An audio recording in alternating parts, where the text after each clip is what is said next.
पूरे देश और दुनिया में मनाया जा रहा है धूमधाम से कृष्ण जन्मोत्सव और आज मुंबई में और देश के बाकी हिस्सों में दही हांडी का कार्यक्रम पूरे जोरों पर है।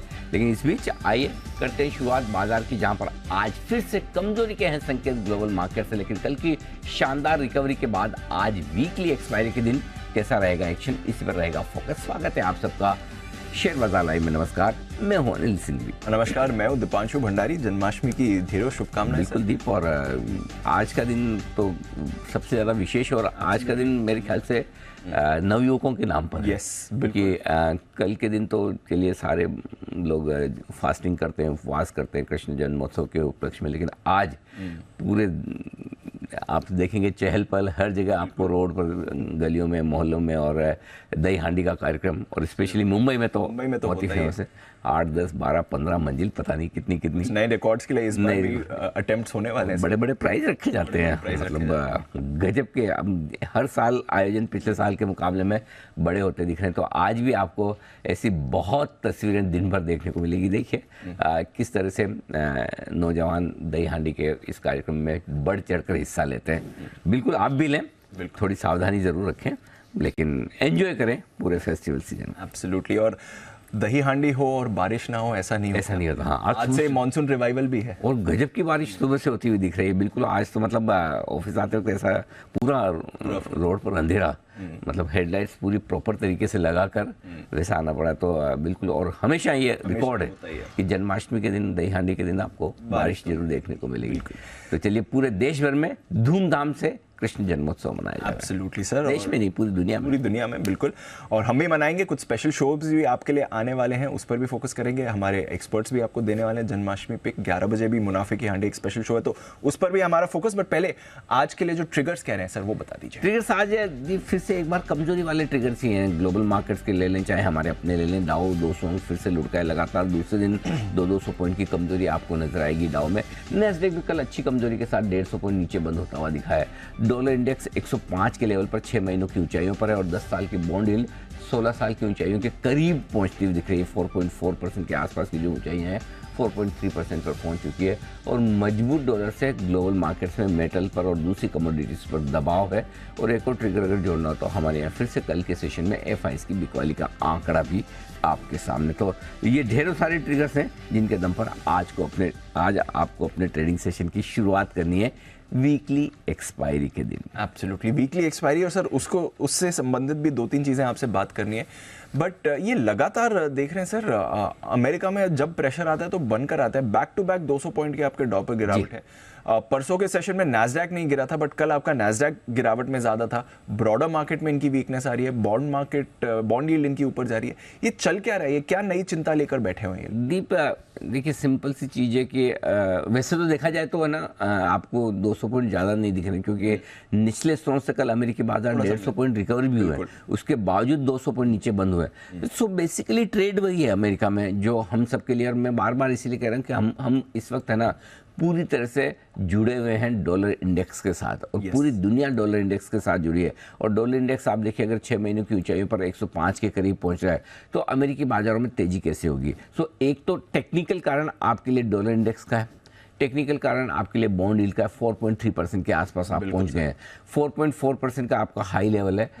16 साल की ऊंचाइयां जो बॉन्ड यील्ड ने बनाई है 10 साल के बॉन्ड ने 4.4%, उसके करीब आप वापस पहुंच रहे हैं। करेक्ट। सो फिर वो चिंता है आपको कि बॉन्ड यील्ड वापस से मजबूत हो रहा है।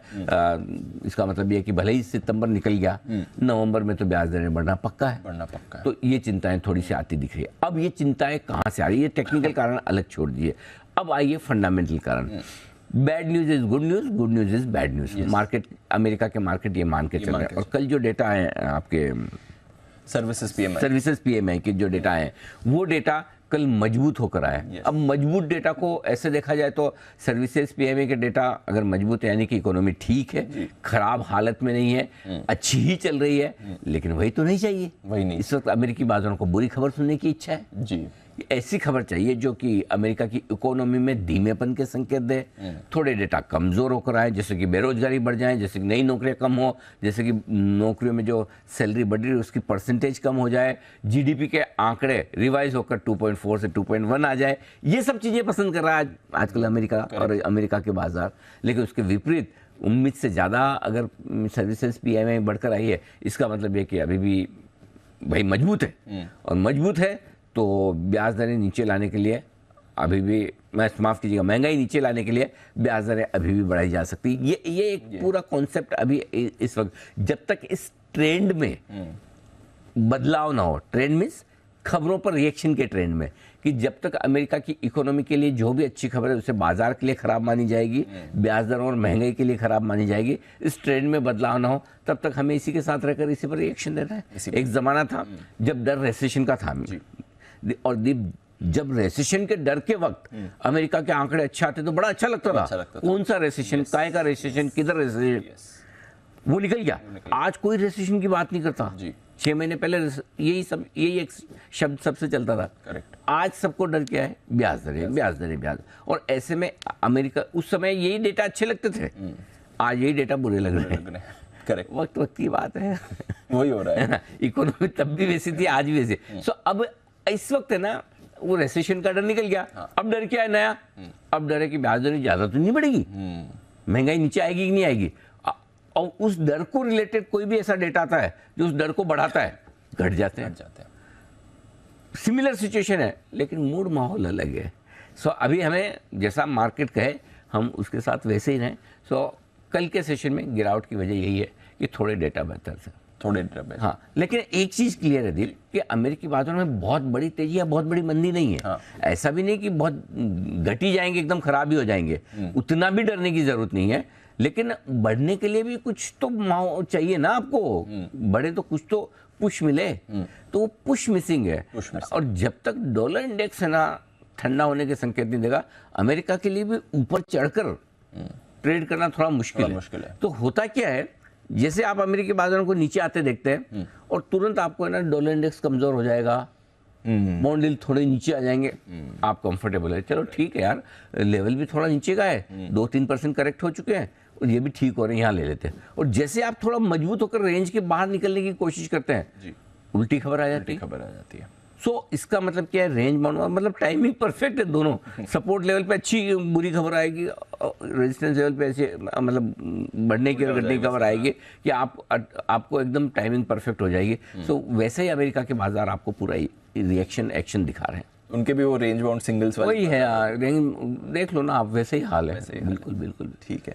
बट कल हमारा हाल रिलेटिवली बेटर था। ये कल हम थ्रू द डे हमने बात भी करी, स्ट्रैटेजी में भी ये समझा था।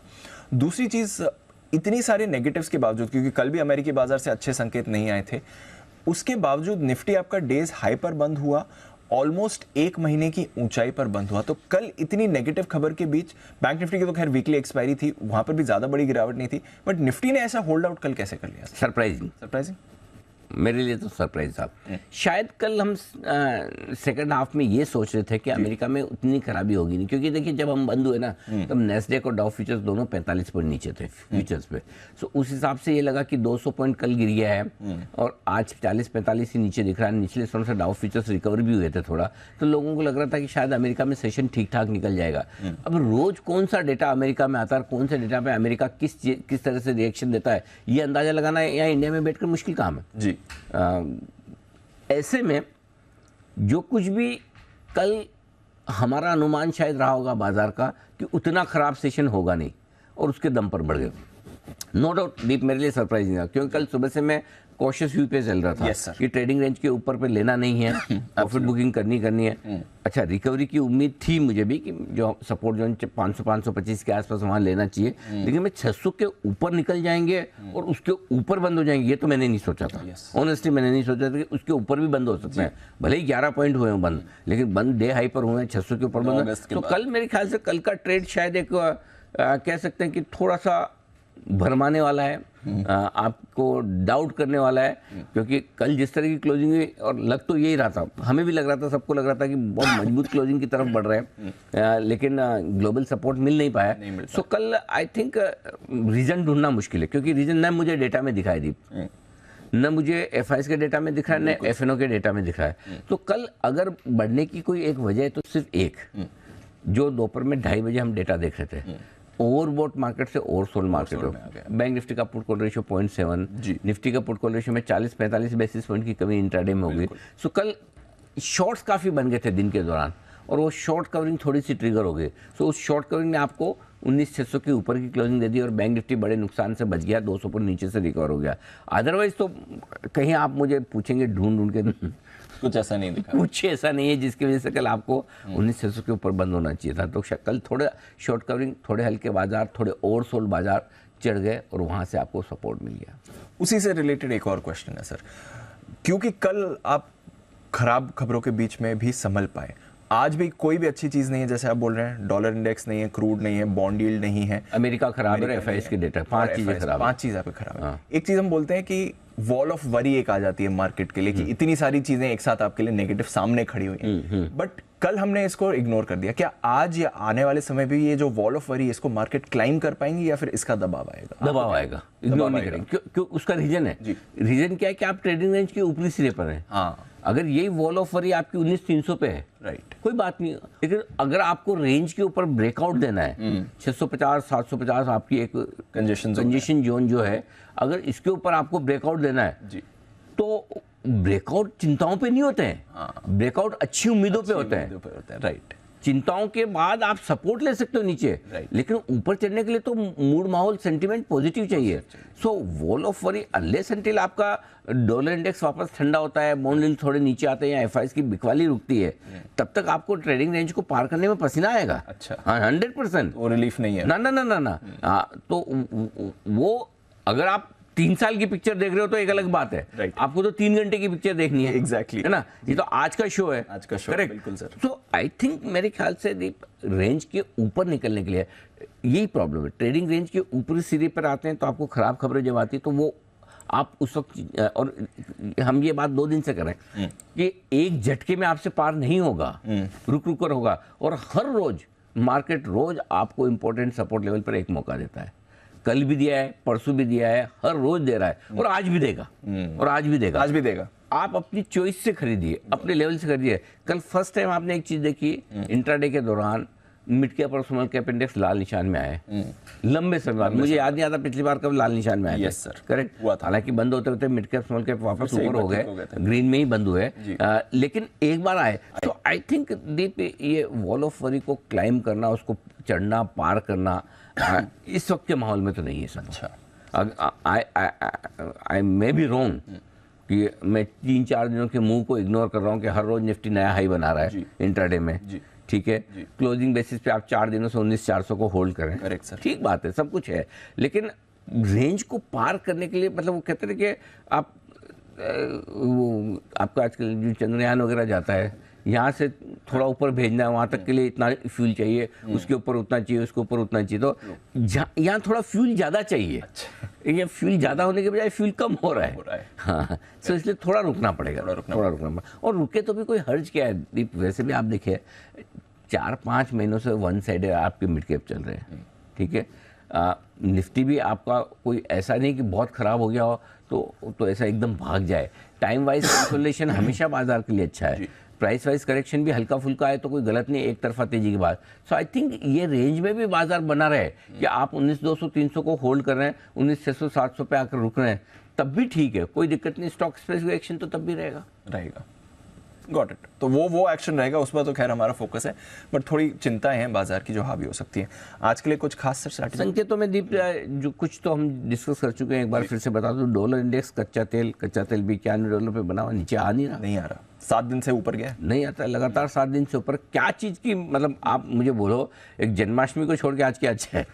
कुछ भी नहीं। ऐसा देखा जाए तो संकेत आपके लिए, अगर आपको 4 दिन का पुराना मार्केट का मूव देख के, स्क्रीन देख के जोश आता है, वो एक अलग चीज़ है, वो अपनी जगह। उसके अलावा क्या अच्छा है? अगर आपको कुछ देखना सुनना है तो आपके लिए मिसिंग है, कुछ भी देखना और सुनना अच्छा मिसिंग है, एक्सेप्ट कि 4 दिनों से आप हायर हाइज बना रहे हैं, ठीक है ना? यही हो रहा है, बिल्कुल।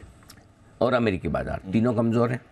एफआईएस की बिकवाली फिर से आती हुई दिखिए, थोड़ा बहुत 800-900 करोड़ का एक श्रीराम फाइनेंस का ब्लॉक डील था, लेकिन उसके बावजूद आंकड़े आप देखेंगे नेगेटिव साइड पर है। ट्रेडिंग रेंज के ऊपरी सिरे पर आप हैं और वहाँ पर प्रॉफिट बुकिंग करने की राय कल भी थी, आज भी है।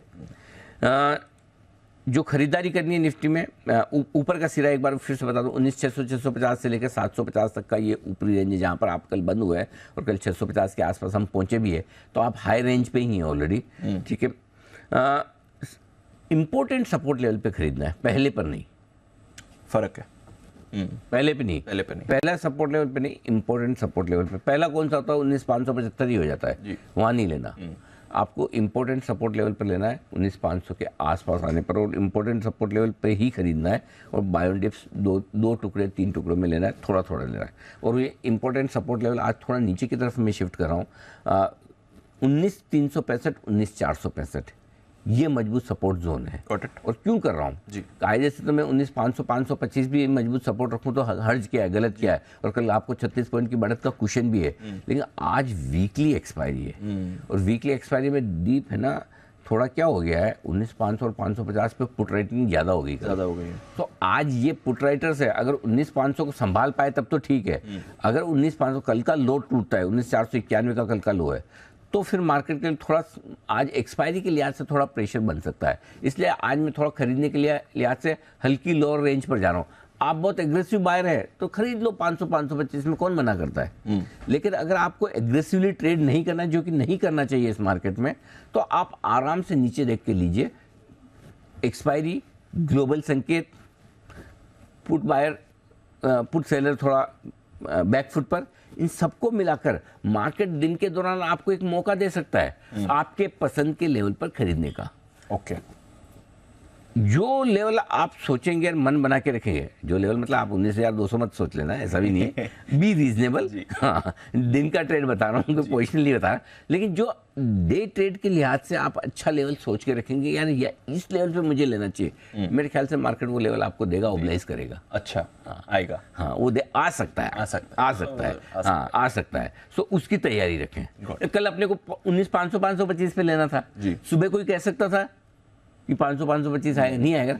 आया ना, आया तो ठीक है, लेकिन आने के बाद 650 भी आया, ये भी हुआ, मौका मिला दोनों। तो अगर आप ढंग से एंटर करते 7500 पॉइंट तो बन सकते थे आपके। सो इसलिए आज भी अगर आपकी अच्छी एंट्री होगी तो हो सकता है आपका बाद में क्लोजिंग के वक्त वापस से शॉर्ट कवरिंग से पैसा बन जाए। करेक्ट, ठीक है ना। तो ये सिंपल है। उसके बाद बैंक निफ्टी पे आते हैं जी। 43,850, 44,000, 43,850 से 44,000, अब ये आपका मजबूत सपोर्ट होगा। आपको बता दूं, याद दिला दूं कि अगस्त के महीने का लो 43,600 था इंट्राडे, और क्लोजिंग 43,850 थी। सो मैं 43,850, 44,000 को मजबूत सपोर्ट मान रहा हूँ। इस रेंज में मिले तो हल्की फुल्की खरीदारी आपको वहाँ करनी है। ठीक है। ऊपर की तरफ का लेवल रेंज भी बहुत क्रिस्टल क्लियर निकल के आ रहा है दीप। 44,575, 775, ये परफेक्ट रेंज है। यहाँ पे जितना चाहिए रेजिस्टेंस है, 575, 650, 775। इन 3 टुकड़ों में आराम से जब बेचे जितना बेचे, वापस आपको मौका दे रहा है बैंक निफ्टी भी। बैंक निफ्टी में भी सिंपल सी यही स्ट्रेटजी है, जल्दबाजी ना करें, बड़ा ट्रेड ना करें, और इम्पोर्टेंट लेवल पर करें, अच्छे लेवल पे एंटर करें, पहले लेवल पे नहीं। Got it. ठीक है। आज का संकेत सर, सेटअप 2 तो नेगेटिव है, ग्लोबल और एफआईएस के, बिल्कुल, बाकी 4 है न्यूट्रल। एफआईएस के डेटा में आपको अभी यही बता दूं, 3250 करोड़ के आसपास की कैश मार्केट में बिकवाली एफआईएस की, और सामने स्टॉक फ्यूचर्स भी 2318 करोड़ के, यानी करीबन 5,500 करोड़ की बिकवाली एफआईएस स्टॉक्स में हुई है, और सामने सिर्फ 250 करोड़ की लोकल की खरीदारी। बिकवाली भी वहाँ पे आंकड़ा बड़ा है, थोड़ा संभालना, रोज संभालना मुश्किल है। एक आध दिन संभाल लें, रोज संभालना मुश्किल है, और तो इसलिए ये नेगेटिव है आपके लिए। अब आइए आज के सपोर्ट जोन। 19,485, 19,525, ये रेंज तो पक्की एक बार आज दिखेगी। इसको होल्ड कर पाए तो भी अपने आप में अचीवमेंट है, कोई दिक्कत नहीं कि चलो कल की मजबूती के बाद बाकी संकेतों को दरकिनार करके हम इस रेंज को होल्ड करते हैं, ये अचीवमेंट मान लीजिए। इसके नीचे नहीं जा रहे तो आप बुरे नहीं है, बिल्कुल बुरे नहीं है, बिल्कुल ऐसा कॉन्फिडेंस लो करने की जरूरत नहीं है, और वो मैं एफएनओ डेटा में भी समझाऊंगा। तो पहला ये, अगर गलती से गए तो फिर आपके लिए 19,435, 19,465 अगला मजबूत सपोर्ट निकल कर आता है। ठीक है। ऊपर की तरफ 600, 650 जहाँ पर आप बंद हुए हैं, पार करके निकले तो 700, 775 परफेक्ट सप्लाई जोन है, जितना आपको मर्जी है उतना बेचिए, कौन मना करता है। ठीक है। बैंक निफ्टी 44,000, 44,200 आपके लिए पहला सपोर्ट जोन है, कल भी यही था, और कल हमने कहा भी कि अगर इस रेंज में आए तो बिल्कुल डरना मत, वहाँ ले ही लीजिएगा, ले लेंगे, और आपको कल मिला मौका, बिल्कुल 44,200 से घुमाए एकदम। आज पहला सपोर्ट जोन यहाँ है, बड़ा इंपॉर्टेंट सपोर्ट लेवल जो है आपके लिए वो 44,650 से लेकर 44,700, ना ना ना ना, ये सॉरी 43,750 से लेके 43,850 नहीं, लेवल ठीक है। ये आपके लिए नेक्स्ट सपोर्ट जोन बनेगा 43,750, 43,850। हाई साइड पर 44,500, 44,575 पहला रुकावट की जगह। एक बार यहाँ पहुँचे तो यहाँ हल्का फुल्का होने की कोशिश कीजिए। 44,650, 775 परफेक्ट सप्लाई जोन है, जहाँ आपका जितना मन करे शॉर्ट कीजिए, कोई दिक्कत नहीं। ठीक है सर, गॉट इट। चलिए, ये सारे लेवल्स आ गए आपके सामने। डेटा एफआईएस की पोजीशन है वैसे 2-3 दिनों में कुछ बदलाव नहीं हो रहा सर, 51-52% के पास ही रह रही है। पुट कॉल रेशियो भी निफ्टी का कल हल्का सा ही नीचे है, कुछ ज़्यादा ये भी बहुत अच्छा सवाल है। क्यों नहीं हो रहा? क्यों नहीं हो रहा? क्यों नहीं हो रहा? इसका रीजन दीप अलग है। क्या है? सारा खेल तो स्टॉक्स में, स्टॉक्स में, इंडेक्स में कुछ कर ही इंडेक्स नहीं में है। कर ही नहीं रहे कुछ। अब समझ, कल भी देखो आप, इंडेक्स में खाली कितनी बेची है उन्होंने? 32 करोड़। कुछ भी नहीं किया, इंडेक्स छोड़ दिया है, पूरा छोड़ दिया। पूरा खेल स्टॉक्स में, एफआईएस का। जो बेचना सब स्टॉक्स बेचो जी, अब उन स्टॉक्स की वजह से इंडेक्स घटे बढ़े वो एक अलग बात है जी, बट उनको इंडेक्स में ट्रेड नहीं करना। समझ गया। क्या हो गया, इंडेक्स एफआईएस के लिए न्यूट्रल है। फॉर एग्जांपल 19,250, 19,350 मेरा सपोर्ट जोन गया है। 19,200, 300 जो मान लो 25-50 पॉइंट, 600, 700 या 650, 750, 19,650, 19,750 मेरा सप्लाई जोन। मैं रेंज के हायर एंड पे, लोअर एंड पे 300-400 पॉइंट की रेंज में मुझे टाइम पास करना है, मेरा इंडेक्स में इंटरेस्ट नहीं है। अनलेस की कोई ऐसी एफ आई है जिसको दोनों ऑप्शंस बेच के प्रीमियम कमानी है कि रेंज बाउंड मार्केट में मैं ना 19,700, 750 का कॉल बेच दूंगा, 19,200, 350 का पुट बेच दूंगा, समथिंग लाइक दैट। वो एक अलग चीज़ है। अदरवाइज उनका इंडेक्स में स्टॉक्स में इंटरेस्ट है और स्टॉक्स में पूरा एक्शन है, इसलिए आपको इंडेक्स की पोजीशन बदलती हुई नहीं दिख रही। वैसे वैसे वो 50-52% के आसपास 1-2% इधर उधर हो गई होगी। Exactly. Put call ratio Nifty का 1.32 है, कल की रिकवरी के बाद थोड़ा हायर साइड पे, ओवरबॉट तो नहीं कह सकता, थोड़ा हायर साइड पे। बैंक निफ्टी का पुट कॉल रेशियो बहुत कंफर्टेबल है 0.9 पर, और वीकली एक्सपायरी कल हो चुकी है बैंक निफ्टी की भाइयों और बहनों, इसलिए उसके बाद तो और भी हल्का है। बैंक निफ्टी में आज इस हिसाब से जो मुझे लगता है, बैंक निफ्टी पे ज्यादा प्रेशर आना नहीं चाहिए आज। अच्छा, आज नहीं आना चाहिए क्योंकि आज बैंक निफ्टी बहुत हल्का है। समझ गया। पोजीशंस भी कम है और वीकली एक्सपायरी भी हो चुकी है। ठीक है सर, मौजूदा पोजीशन, स्टॉप लॉसेस खरीदना है आपको निफ्टी, और खरीदने के लिए स्टॉप लॉस देना है। 19,400 पैसे इंट्राडे है, क्लोजिंग 19,400, और बैंक निफ्टी पे इंट्राडे और क्लोजिंग 44,000 है। अगर आपको क्लोजिंग का स्टॉप लॉस थोड़ा दूर रखना है 43,850 भी आप रख सकते हैं, मेरे हिसाब से इतना काफ़ी है। शॉर्ट साइड पे इंट्राडे 19,700 होगा निफ्टी पर, क्लोजिंग 19,650, और बैंक निफ्टी पर इंट्राडे और क्लोजिंग दोनों ही 44,700 का स्टॉप लॉस लेके चले। गॉट इट सर, ठीक है। नई पोजीशन सब बताएं। बेचना है निफ्टी एग्रेसिव ट्रेडर्स 19,700 या 19,650, आपकी जो श्रद्धा हो उस हिसाब से आप स्टॉप लॉस लगाएं, बेचें। 19,575, 550, 525 3 छोटे टारगेट है। 19,485, 19,465 2 मीडियम टारगेट है। 19,435, 19,400 तक के फाइनल टारगेट के लिए करनी है आपको बिकवाली निफ्टी में। ठीक है। जो लोग खरीदना चाहते हैं जरूर खरीदें, लेकिन खरीदने के लिए अच्छी रेंज जो बनेगी 19,500 और इसके नीचे ही बनेगी। 19,435, 19,500 ठीक रेंज है जहां पर देखकर खरीदारी करें। 465, 435 ज़्यादा अच्छे लेवल है जहां आप खरीदारी कर सकते हैं। स्टॉप लॉस 19,340 का होना चाहिए। टारगेट 19,525, 545 दो छोटे टारगेट हैं। 575, 602 मीडियम टारगेट है। 625 से लेकर 650 तक के फाइनल टारगेट के लिए बिकवाली भी जरूर करें, खरीदारी भी करनी है। अब आइए बैंक निफ्टी। बैंक निफ्टी में एक तो है बेचने की राय, और बेस्ट रेंज टू सेल 44,575, 44,775। 575 पे थोड़ा बेचिए, 650 पे भी, 775 पे भी अगर आए तो। 44,850 का होगा आपका स्टॉप लॉस। टारगेट जो बनेंगे दीप वो 44,525 और 425 दो छोटे टारगेट हैं। 325 और 200 मीडियम टारगेट है। 44,125, 44,075, 44,000 तक के बड़े टारगेट के लिए करनी है बिक वाली, क्योंकि आपको पता है कि इस रेंज में अगर आना मुश्किल है तो फिर एक काम और कर सकते हैं, एग्रेसिव ट्रेडर्स के तौर पर आप बिक वाली करें 44,600 के स्टॉप लॉस के साथ। ठीक है, कल के हाइस के ऊपर स्टॉप लॉस लगा लीजिए, और टारगेट जो बनेंगे आपके लिए 44,325 और 200 दो छोटे टारगेट हैं। 44,125, 44,075, 44,000 तक के मीडियम टारगेट है, और इसके नीचे के टारगेट जो बड़े खुलते हैं वो 43,850 तक के खुलते हैं। इनके लिए आपको करनी है बिक वाली। Got it sir. खरीदना चाहते हैं दो तरीके हैं दीप, एक तो 44,000, 44,200 की रेंज में खरीदें, और आज वीकली एक्सपायरी के बाद थोड़ा हल्का भी बैंक निफ्टी तो हो सकता है वो रेंज ना तोड़े, लेकिन मैं हड़बड़ी और जल्दबाजी में नहीं, वो मार्केट का मूड माहौल देखकर तब डिसीजन लेंगे। अभी मेरी रेंज 43,850, 44,000 की है। ओके, इस रेंज में अभी आप खरीदने की सोचें। 43,700 का आपका स्टॉप लॉस होगा। 44,075, 125 और 200 तीन छोटे टारगेट है। 44,300, 425 दो मीडियम टारगेट है। 500, 575 के बड़े टारगेट के लिए करनी है खरीदारी। ठीक है सर, चलिए इंपॉर्टेंट लेवल सारे स्ट्रैटेजी को लेकर हो गए। बैन लिस्ट में रोज एडिशन हो रहे हैं, कल भी 2 स्टॉक्स ऐड हुए, दोनों ट्रेडर फेवरेट है, मन्नापुरम और सेल। तो आज आपके लिए मन्नापुरम और सेल की फ्रेश एंट्री हो गई और साथ ही बैन में बने हुए 6 और स्टॉक्स, डेल्टा, बलरामपुर चीनी, BHEL, Hindustan copper, Indiabulls housing और इंडिया सीमेंट। 8 स्टॉक्स हैं टोटल वायदा कारोबार के बैन में। कोई वायदा कारोबार के इंपॉर्टेंट लेवल सर आप बोल रहे थे कुछ इंटरेस्टिंग है? हाँ बिल्कुल है दीप। एक है सबसे इंपॉर्टेंट लेवल तो ऊपर की तरफ के लिए 19,600, 1 करोड़ 2 लाख शेयरों का ओपन इंटरेस्ट कॉल्स में है और 19,650 पे 97 लाख शेयर। तो बेसिकली 600-650 आपके लिए शुरुआत में ये काम करेगा रुकावट का, और 700 पर आपके लिए 1.25 crore share highest open interest. So broadly मैं बताऊं तो 19,600 से 19,700 की रेंज में आपको सप्लाई है। ओके, सपोर्ट का है 19,500, 550 के आसपास सपोर्ट है। 19,500 पर 1 करोड़ 35 लाख शेयर है जी। अब 19,500 के आसपास या नीचे जाएंगे तो ही समस्या शुरू होगी। ओके, तो आपको अगर आप कल के लोज 19,490 का है, 19,450 से 19,525 की रेंज को होल्ड कर लेते हैं आज, तो भी आप ठीक है। और एक बार तो वहाँ सपोर्ट लेंगे ही आप, उसके बाद देखेंगे क्या होता है। ये आपके लिए वायदा कारोबार के डेटा। और बैंक निफ्टी के डेटा के लिए मैं हमेशा हर शुक्रवार को आपको कहता ही हूँ नॉट वर्थ, और आज गुरुवार को अब चेंज करना पड़ेगा ये, नॉट वर्थ डिस्कसिंग, क्योंकि कल वीकली एक्सपायरी कल ही हो चुकी है। 15-16 लाख शेयरों का ओपन इंटरेस्ट। चलिए, नई वीकली एक्सपायरी शुरू हो गई है। बैंक निफ्टी की वीकली एक्सपायरी है आज, निफ्टी की, दोनों पर एक्शन आएगा। स्टॉक्स में भरपूर फोकस हमारा बना हुआ है, रोज बना रहता है। आइए आज भी है अनिल जी की स्टॉक ऑफ द डे आपके लिए।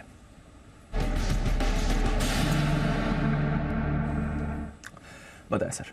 आज एक ज़्यादा पुरानी नहीं नई लिस्टेड कंपनी है जिसको मैंने चुना है स्टॉक ऑफ द डे के तौर पर। कैश मार्केट का स्टॉक है कैंस टेक्नोलॉजी। ये स्टॉक भी अच्छा कमाल आज कर सकता है, खरीदने की राय है। 1895 कल के लोस पर आपको स्टॉप लॉस लगाना है। 1940 1960 तक के टारगेट छोटे हैं। 1975 1995 तक के बड़े टारगेट के लिए करनी है खरीदारी। और खरीदारी की वजह है कि कल दिग्गज FI ब्रोकरेज CLSA की तरफ से एक रिपोर्ट आई है इन पर, कल के सॉरी आज, जहां उन्होंने टारगेट 2230 रुपये का दिया है। अब वैसे देखा जाए तो 2230 का टारगेट 10-12-15% ही ऊपर का है, तो ऐसा कोई बहुत लंबा बड़ा टारगेट नहीं। लेकिन जो रिपोर्ट लिखी है ना, बहुत अच्छी लिखी है दीपो। एक तो इन्होंने कहा कि कंपनी लॉन्ग टर्म ग्रोथ के लिए सेट है, और ये जो मैन्युफैक्चरिंग में जो बदलाव हो रहा है, ये बदलाव 1-2 साल 3 साल का नहीं है, ये 10 से 15 साल का है। और उसके लिए कंपनी वेल पोजिशनड है आगे इसका फ़ायदा उठाने के लिए। और कंपनी ने अपनी ग्रोथ स्ट्रेटजी बना भी ली है। थोड़े बहुत मार्जिन पे बीच में प्रेशर आए थे, उनका ये कहना था कि अब वो भी दबाव निकल जाएगा। डाइवर्सिफाइड बिजनेस मॉडल कंपनी ने बना रखा है, उसका फ़ायदा मिलेगा। अच्छी रिपोर्ट लिखी है, टारगेट से ज़्यादा रिपोर्ट पढ़ने में मज़ा आएगा। और मुझे लगता है उस हिसाब से फॉलो बाइंग आएगी, ठीक उसी तरह की जैसे रेमंड्स में आपने देखी थी एक साथ जब इस तरह के अपग्रेड। नो डाउट रेमंड जितना 10% का मुंह में एक्सपेक्ट नहीं करा, लेकिन फिर भी अच्छी रिपोर्ट के दम पर। सबसे बड़ी बात है कि एक बड़े FI ब्रोकरेज को जब टच करता है ना, तो स्टॉक को लेकर आउटलुक बदलता है, और वो आज री रेटिंग करेगा इस स्टॉक के। तो खरीदारी करने की राय है। ज़्यादा गैप से न खुले तो खरीद सकते हैं। आज बाजार का मूड थोड़ा ढीला है, हो सकता है आपको फ्लैट मिल जाए, थोड़ा नीचे भी मिल जाए, तो मज़ा ही आ जाए, मौका हो जाएगा जी। चलिए, तो केन्स टेक्नोलॉजीज यहां पर आपको मौका मिलेगा। नजर रखिए आज का स्टॉक ऑफ द डे। आइए और स्टॉक्स की भी बात करते हैं। अरमान, नुपुर और साथ ही आशीष है हमारे साथ। अरमान, मॉर्निंग बताएं, ट्रिगर्स और खबरें कौन सी हैं आपके पास? जी गुड मॉर्निंग। सबसे पहले अगर ट्रिगर्स की बात करें तो नज़रा टेक्नोलॉजी, यहाँ पर बोर्ड बैठक में फंड जुटाने पर विचार किया जाएगा। टाटा मोटर्स जो है वो 2023 नेक्सॉन EV जो है उसका फेसलिफ्ट है। एक्स डेट है GSFC में, जहाँ पर डिविडेंड है 10 का। IPO updates, Ratnaveer precision engineering final update आता हुआ दिखा है। ओवरऑल सब्सक्रिप्शन अगर आप देखें कुल 94 टाइम्स जो है वो बढ़ता हुआ दिखा है, जिसमें QIB का हिस्सा 133x आता हुआ दिखा है।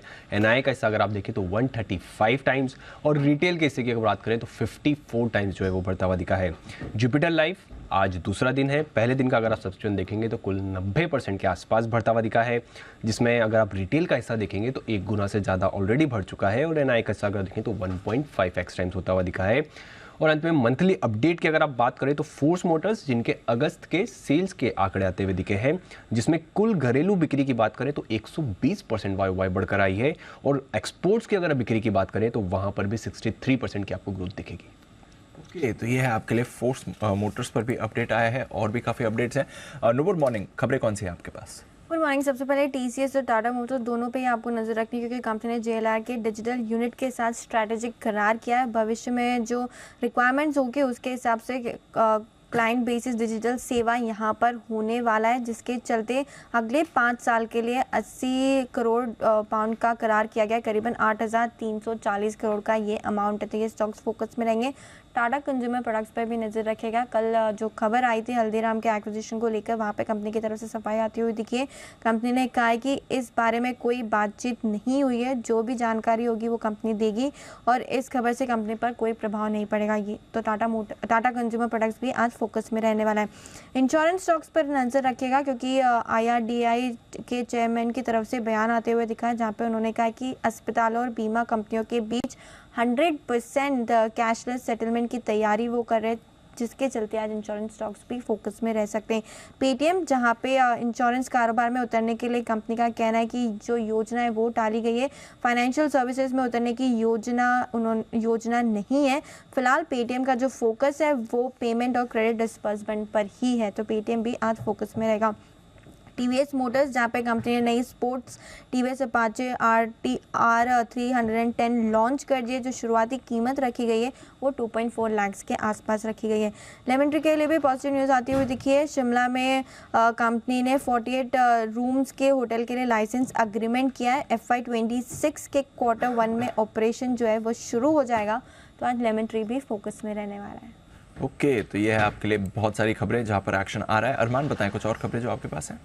जी, ओरिएंट्रो सॉल्यूशन यहाँ पर आपको ध्यान रखना है, क्योंकि त्रिजारा सॉल्यूशंस के इंटरैक्टिव DX को अधिकरण की बोर्ड ने मंजूरी देते हुए दिखे हैं, और ये स्लम सेल बेसिस पर जो है अधिकरण की मंजूरी देते हुए दिखे हैं, जिसमें लगभग 140 करोड़ में अधिकरण को मंजूरी दी है। PNC इंफ्राटेक, यहाँ पर कंपनी ने national highway authority of India के संबंध में एलिजिबल डिस्प्यूट जो है वो बताते हुए दिखे हैं, और ये अगर आप देखें भारत सरकार की जो योजना है जिसमें आप देखें तहत विवाद से विश्वास, उसके चलते अगर आप देखें यहाँ पर वो एलिजिबल डिस्प्यूट उन्होंने बताया है। REC, यहाँ पर आपको ध्यान रखना है, क्योंकि ग्रीन प्रोडक्ट्स के लिए लोन पोर्टफोलियो बढ़ाने के लिए वो प्रतिबद्ध है, और 2030 तक की उन्होंने टारगेट देते हुए दिखे कि 10 गुना बढ़ाने के लिए वो यहाँ पर उनका टारगेट है, और 6 बैंकों के कंसोर्शियम से अगस्त में लगभग $115 करोड़ जो है यहाँ पर उन्होंने ऑलरेडी बढ़ाया भी है। प्रमोटर फंड एक्शन की बात करें तो लिंकन फार्मा, यहाँ पर प्रमोटर ग्रुप ने लगभग अगर आप देखें ओपन मार्केट के जरिए 0.19% हिस्सेदारी, 0.2% के आसपास हिस्सेदारी खरीदी है। जेके सीमेंट, यहाँ पर कंपनी में कोटक महिंद्रा म्यूचुअल फंड ने लगभग 0.07% हिस्सेदारी खरीदते हुए दिखे हैं। उनकी हिस्सेदारी 4.96% के आसपास जो थी वो बढ़कर लगभग 5% के आसपास जो है 5.1%, 5.0% के आसपास ही वहाँ पर हो गई है, और ये ओपन मार्केट के जरिए उन्होंने 4 सितंबर को हिस्सेदारी खरीदी है। और अंत में नेटको फार्मा पर आपको ध्यान रखना है, क्योंकि कंपनी में जो प्रमोटर ग्रुप ने लगभग 0.03% के आसपास हिस्सेदारी जो है वो बेचते हुए दिखे, और ये ओपन मार्केट के जरिए 4 और 5 सितंबर को उन्होंने हिस्सेदारी बेची है। ओके, ये है आपके लिए सारे की सारे कुछ और खबरें भी। नूपुर, बताएं आपके पास भी और कुछ खबरें हैं। बिल्कुल, सबसे पहले उषा मार्टिन, जहाँ पे प्रमोटर ने करीबन 0.1% हिस्सेदारी बेची है। 6.5% से घट के अब हिस्सेदारी 6.4% हो गई है। ओपन मार्केट के जरिए 5 और 6 सितंबर को ये ट्रांजैक्शन किया गया था। रेस्टेक पे नजर रखेगा, क्योंकि रेस्टेक कॉर्पोरेशन के साथ कंपनी ने करार किया है। करार के बाद रेस्टेक ग्लोबल प्लेटफॉर्म जो है वो देने वाला है कंपनी को, तो ये स्टॉक भी आज फोकस में रहेगा। काफ़ी सारी बल्क डील हुई थी, जिसके अपडेट्स बता देती हूँ। श्रीराम फाइनेंस, जहाँ पे स्मॉल कैप वर्ल्ड ने करीबन 0.5% हिस्सेदारी बेची, 20 लाख शेयर्स बेचे 1880 के भाव पे, और साथ ही साथ न्यू वर्ल्ड फंड ने भी करीबन 26 लाख शेयर्स बेचे हैं। तो टोटल जो डील साइज हुई थी वो करीबन 503 करोड़ के आसपास की हुई। ड्रीम फॉक्स सर्विसेज, जहाँ पे स्मॉल कैप फंड ने करीबन 13 लाख शेयर्स बेचे 507 के भाव पे, ये स्टॉक फिर से फोकस में रहेगा। आवास फाइनेंशियल पे नजर रखेगा, क्योंकि स्मॉल कैप फंड ने यहाँ पर भी एक्चुअली खरीदारी करी है, करीबन 4.5 लाख शेयर्स खरीदे, 1655 के भाव पे ये खरीदारी की गई है, तो ये स्टॉक फोकस में रहेगा। और लास्ट में ग्लोबल स्पिरिट्स, जहाँ पे मोतीलाल ओसवाल म्यूचुअल फंड ने करीबन 2 लाख शेयर्स बेचे 918 के भाव पर। ऑल राइट, और फाइनली अरमान, कुछ और भी खबरें और कल के जो सारा फंड एक्शन बल्क डील्स हैं इनके बारे में बताएं। जी बिल्कुल, फाइनल सेट की अगर आप बताएं, सबसे पहले NRB बियरिंग, यहाँ पर आपको ध्यान रखना है, क्योंकि एसएसिया कंजर्वेशन फंड जो है उन्होंने लगभग 12.6 लाख शेयर्स जो है वो यहाँ पर बेचे हैं। पीजी इलेक्ट्रोप्लास्ट, यहाँ पर बैरिंग पी फंड जो है उन्होंने लगभग 1.95 लगभग 2 लाख के आसपास जो है वो वहाँ पर अपना शेयर्स जो है वो बेचते हुए दिखे हैं। सोलार एक्टिव फार्मा, यहाँ पर प्रमोटर ग्रुप ने लगभग 7.4 लाख शेयर्स वो बेचते हुए दिखे हैं, जिसमें आप कॉर्पोरेट की बात करें तो स्पिरिका वेंचर्स जो है उन्होंने लगभग 7.4 लाख शेयर्स यहाँ पर खरीदे हैं। तत्वचिंतन फार्मा, यहाँ पर टोटल अगर आप प्रमोटर ग्रुप की अगर आप बात करें उन्होंने लगभग 2.9% के आसपास हिस्सेदारी बेची है। नॉन प्रमोटर में अगर आप बात करें तो दक्षा पटेल जो हैं वो लगभग 1.24 लाख शेयर्स जो है वो खरीदते हुए दिखे हैं। और अंत में जेएम फाइनेंशियल की अगर आप बात करें तो फॉरेन पोर्टफोलियो इन्वेस्टर वैलिएंट मैरिटीज की अगर बात करें उन्होंने 0.8% के आसपास जो हिस्सेदारी बेची है। और वहीं पर अगर आप बात करें क्वांट म्यूचुअल फंड, वो लगभग 1% के आसपास हिस्सेदारी खरीदते हुए दिखे। बड़ा फंड एक्शन कल भी हुआ है, कुछ छोटे मचोले शेयर्स में भी, उस पर भी रहेगा फोकस। आइए FIR ब्रोकरेजेस क्या कह रही हैं ये जानते हैं आशीष के साथ।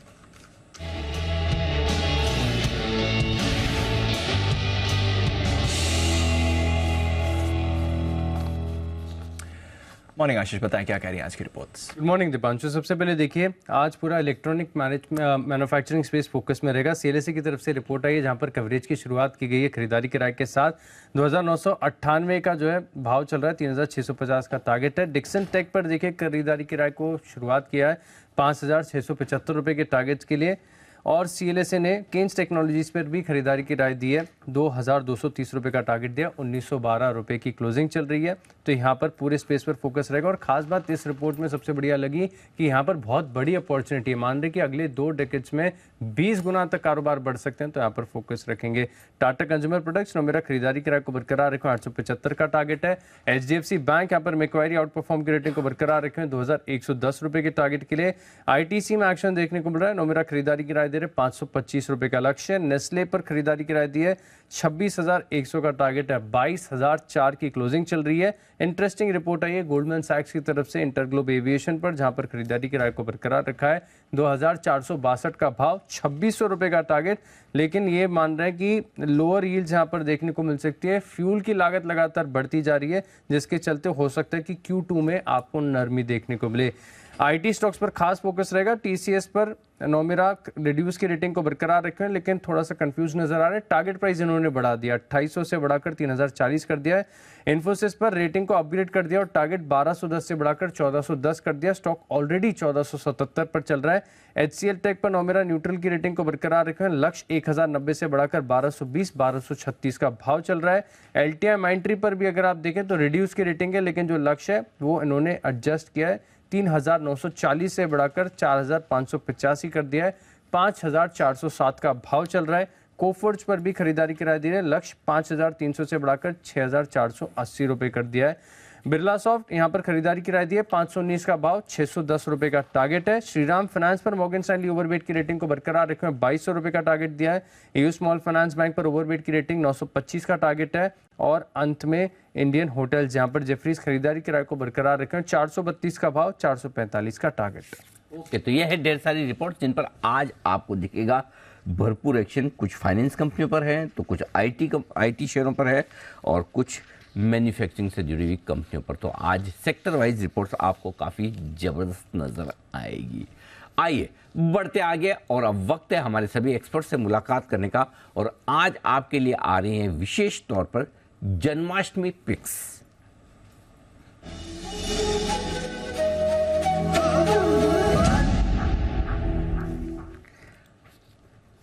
सभी मेहमानों का बहुत बहुत स्वागत है। आज सबको जन्माष्टमी के उत्सव की बहुत बहुत शुभकामनाएं, बधाइयाँ।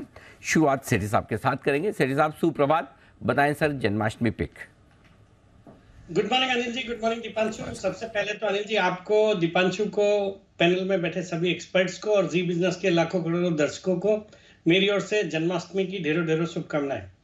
अनिल जी आज का जो मेरा पहला पिक या पिक ऑफ द डे या जन्माष्टमी पिक, तो अनिल जी मैं कैश मार्केट का स्टॉक देता हूँ 9:45-10 बजे के आसपास बाजार खुलने के बाद।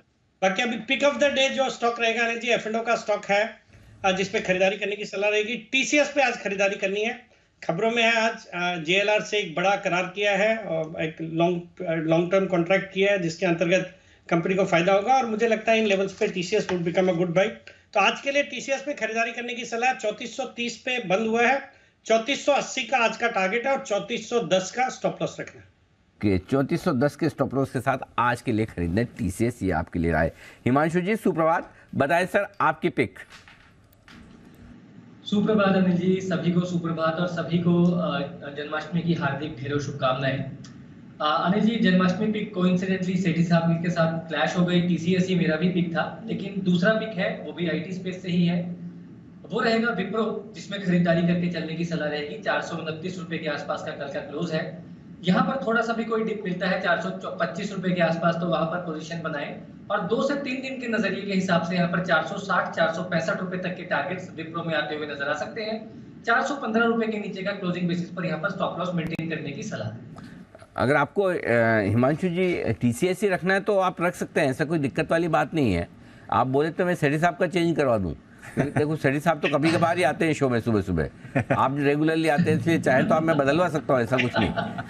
नहीं, सेठी साहब सीनियर है हमारे, ऐसा नहीं है। नहीं, सेठी साहब कैसे सीनियर हुए आपसे? उम्र में तो कम है, किस हिसाब से आपको सीनियर लगे?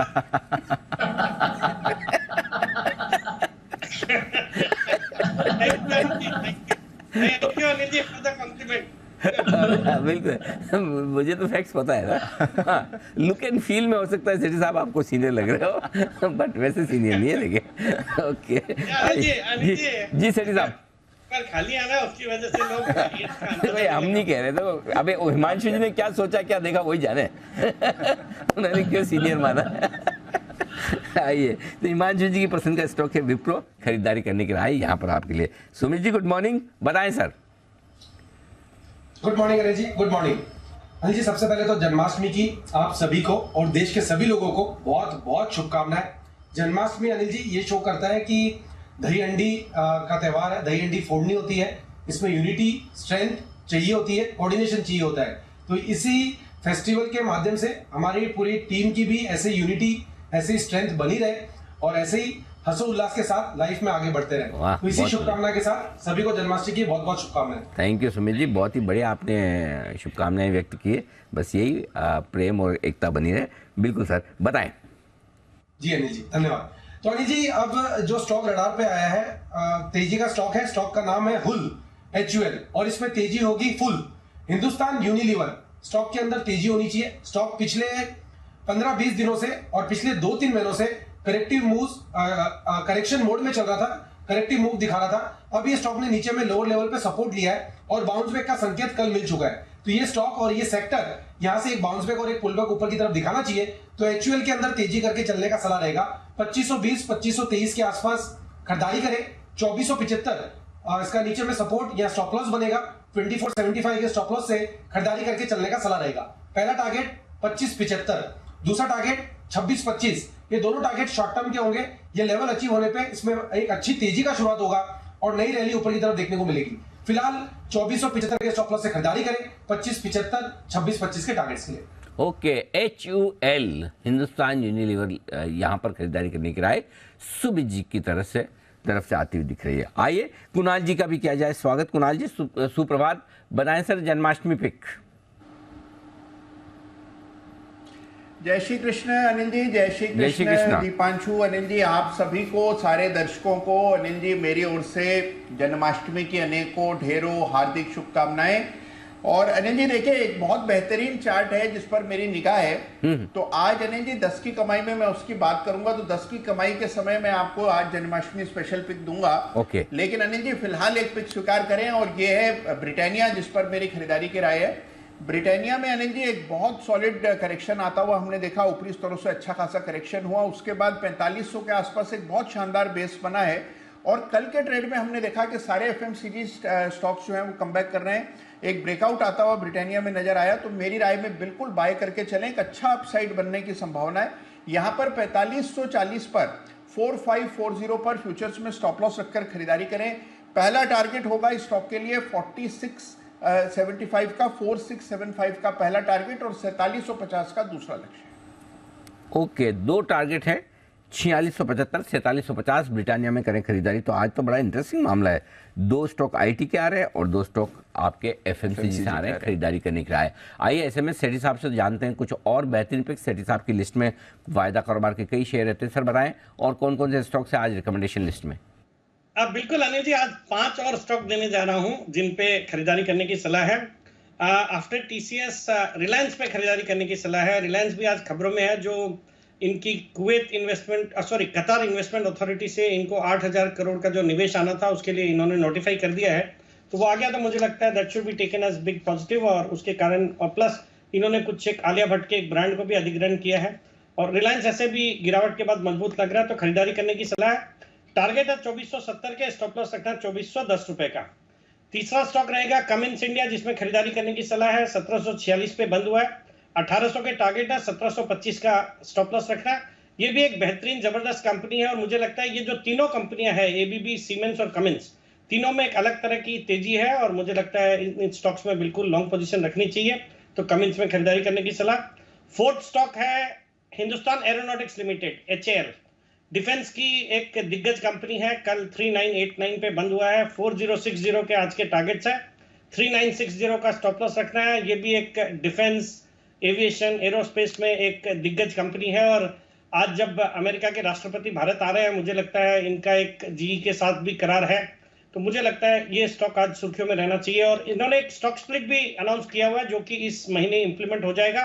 1:2 का स्टॉक स्प्लिट है, मुझे लगता है ये स्टॉक अच्छा करेगा। खरीदारी करने की सलाह हिंदुस्तान एरोनॉटिक्स में। इसके बाद सिप्ला में भी खरीदारी करने की सलाह है। फार्मा स्टॉक्स अच्छा कर रहे हैं, और सिप्ला में भी जो एक इसके प्रोमोटर्स की स्टेक की खरीदारी की बात चल रही है। टोरेंट फार्मा ऑलरेडी रेस में था, फिर अब ऐसे माना जा रहा है कि Ben capital with doctor Reddy वो भी एक अपना ऑफर दे सकते हैं, तो ऑल इन ऑल स्टॉक के लिए पॉजिटिव होगा। मुझे लगता है खरीदारी करनी चाहिए for a target of 1285, stop loss of 1245। And finally Anil ji, PVR INOX में खरीदारी करने की सलाह है, जो 1826 पे बंद हुआ, 1875 का टारगेट, 1810 का स्टॉप लॉस। ये जवान जो फिल्म आ रही है शाहरुख खान जी की, बहुत अच्छा रिव्यू या एडवांस बुकिंग हुई है, मुझे लगता है उसका एक इम्पैक्ट, और प्लस हमने पिछले कुछ दिनों में गदर 2, फिर ओ माय गॉड 2, और फिर रॉकी और रानी की प्रेम कहानी, ये सब स्टॉक्स में, ये सब मूवीज में एक बहुत ही अच्छा अट्रैक्शन देखा है इस स्टॉक में। मुझे लगता है जवान का जो परफॉर्मेंस रहेगा उसके वजह से पीवीआर में भी तेजी बननी चाहिए, तो खरीदारी करने की सलाह है पीवीआर पे। ओके, तो पीवीआर में भी खरीदारी करने की राय, जवान की एडवांस बुकिंग का बहुत जबरदस्त। सेठी साहब, ये जवान का भी प्रीमियर देखने जा रहे हैं आप? वो कौन सा पिछला, कौन सा गदर का देख के आए आप? देख के आए गदर सुपरहिट हो गई, तो जवान का भी जा रहे हैं? अनिल जी, आपने अगर डायरेक्टर को ये मैसेज भेज दिया होता तो वो इन्विटेशन भेजते तो मैं जरूर चले जाता, बट कोई इनवाइट नहीं है जवान के लिए अनिल जी। आ रहा हूँ, जिनको अपनी फिल्म सुपरहिट करनी है, सेठी साहब को प्रीमियर पे बुला लो। हाँ, सेठी साहब पहली बार ही गए ना गदर पे, और सुपरहिट कर दिया आपने। कुणाल जी कुछ कह रहे हैं। जी कुणाल जी। जी देखिए, अभी अनिल जी, सुमित जी सीनियर बता रहे थे हमारे सेठी साहब को। नहीं, हिमांशु जी। सेठी साहब तो जवान मूवी के बिल्कुल ब्रांड एम्बेसडर।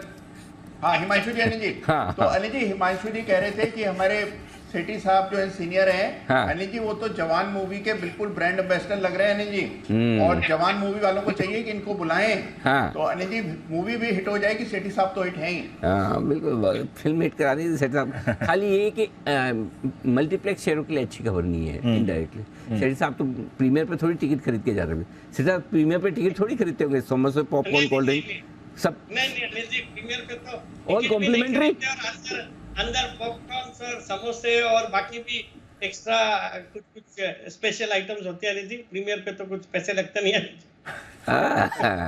ये बात, ये भी ना भाई, और एक आध दिन पहले उपवास करके भी जाते हैं जगह बना के। चलिए बढ़िया। तो सेठी साहब की तरफ से लंबी लिस्ट है खरीदारी करने की राय 4 और शेयरों में, रिलायंस, कमिंस, HAL, सिप्ला और पीवीआर, 5 और शेयरों में यहाँ पर खरीदारी करने की राय आती दिख रही है। याद रहे कि ये सारे के सारे लेवल्स जो सेठी साहब ने दिए कैश के लेवल्स हैं, इनके हिसाब से आप अपने एडजस्ट कर लें। बिल्कुल, तो ये है आपके लिए सेठी साहब की कुछ दमदार पिक्स आज के लिए। आइए कुछ और स्टॉक्स पर भी बात की जाए जहां पर मूव आ सकता है। टीसीएस की तो सेठी साहब ने बात करी, टाटा मोटर्स पर एक राय लेनी है। हिमांशु जी एक बार जरा चार्ट चेक कर ले टाटा मोटर्स का। सर यहाँ पर JLR की जो डिजिटल यूनिट है, इन्होंने टीसीएस के साथ करार किया है, और टीसीएस इनके लिए अब डिजिटल प्रोडक्ट्स बनाएगा। तो जो इनका टेक्नोलॉजी है, उससे रिलेटेड जो टेक्नोलॉजी है उस पर योग है, और करीब $1 बिलियन का ये करार किया गया। तो बड़ा डेवलपमेंट है। दोनों कंपनीज, दोनों एक ग्रुप कंपनीज है, बट फिर भी इंप्रेसिंग डेवलपमेंट है। टाटा मोटर्स की चार्ट क्या कहते हैं हिमांशु जी? दीप, एक नया लाइफ टाइम हाई बनाने के बाद टाटा मोटर्स पिछले कुछ हफ्तों से एक साइडवेज कंसोलिडेशन मोड में है और 600 रुपए के आसपास क्रूशियल मूविंग एवरेजेस हैं जो कि इंटरमीडिएट टर्म सपोर्ट को डिफेंड करती हैं। उसी रेंज के आसपास स्टॉक पिछले कुछ दिनों से कंसोलिडेशन मोड में है, तो मुझे लगता है कि 600 रुपए के आसपास यहाँ पर रिस्क रिवॉर्ड फ्रेश खरीदारी के लिए काफी फेवरेबल है। कोई भी डिप्स अगर 600 रुपए 595 रुपए के आसपास मिलता है तो वहां पर तेजी की पोजीशन बनाकर चलने की सलाह रहेगी। इमीडिएट शॉर्ट टर्म में 620 625 पहला इंपॉर्टेंट एक साइकोलॉजिकल रेजिस्टेंस जोन है। जैसे ही स्टॉक उन लेवल्स को पार करेगा मुझे लगता है वापस से नए हाइस का सीक्वेंस यहाँ पर सिलसिला जो है वो बनता हुआ आता हुआ नजर आ सकता है। ओके, तो ये है आपके लिए राय इस वक्त आती हुई टाटा मोटर्स पर।